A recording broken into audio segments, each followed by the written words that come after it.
Hello friends, আজকে তোমাদের সাথে শেয়ার করব আর একটা ফাটাই ইটেনারে। আর বহু দিন বাদে মা বানিয়ে দিয়েছিল ডিম টোস্ট, আর এটা খেতে খেতে সত্যি বলতে ছোটবেলার কথা মনে পড়ে যাচ্ছিল। মা আগে টিফিনে না অনেক সময় বানিয়ে দিত, আর যেদিনকে টিফিনে এটা থাকতো না টিফিনটা একদম জমে যেত। তো ডিম টোস্ট খাওয়ার পর দেখলাম যে দিদি রান্নাঘরে রান্নাবান্না শুরু করে দিয়েছে। প্রায় মেনুতে ছিল চিকেন কষা।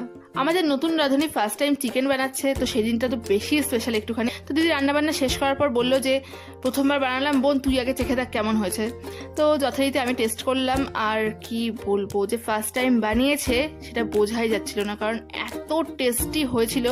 আর বেশ কিছুদিন ধরে দিদির আমার খুব ইচ্ছে করছিল একদম শুকনো শুকনো করে কষা কষা করে চিকেন কষা খাবো, আর ও একদম পারফেক্ট বানিয়েছে সেরকম। হচ্ছে ফার্স্ট টাইম বানিয়েছে, আর সেই ফার্স্ট ট্রাইতে যে এতটা টেস্টি হবে আমি তো আশাই করতে পারিনি। লাঞ্চে কিন্তু এরকম কষা কষা চিকেন আর সাথে একটু গরম গরম ভাত থাকলে লাঞ্চটা একদম জমে। স্যালাড নিয়ে নিয়েছিলাম, আর ওই ভাতের সাথে একটু গ্রেভিটা দিয়ে মেখে একটুখানি লেবু চিপে নিয়ে আলুটা দিয়ে চিকেনটা দিয়ে বাইটটা জাস্ট চুমু।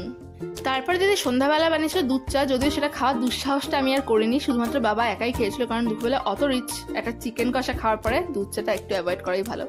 আর সাথে বাবার ইচ্ছে হয়েছিল ছোটোবেলার মতো একটু পাউরুটি চুপি চুপি খাবে, তো সেটাও দিয়েছিল দিদি। আর এই কম্বিনেশনটা কিন্তু এখন বেশ ভাইরাল আর ভালোও লাগে খেতে। যাই হোক, দুপুরবেলা দিদি অনেক কষ্ট করে রান্না করেছে দেখে রাত্রেবেলা দিদিরা কিছু করতে ইচ্ছে করেনি, আর আমার যেহেতু এক্সাম আমি আর কিছু করবো না, তাই জন্য ডিনারে খেলাম এগ রোল। তো এই হচ্ছে আজকে সারাদিনের ফাটাই ইটেনারে। ভালো লাগলে যারা এখন পেজটাকে ফলো করে অবশ্যই ফলো করে দিও।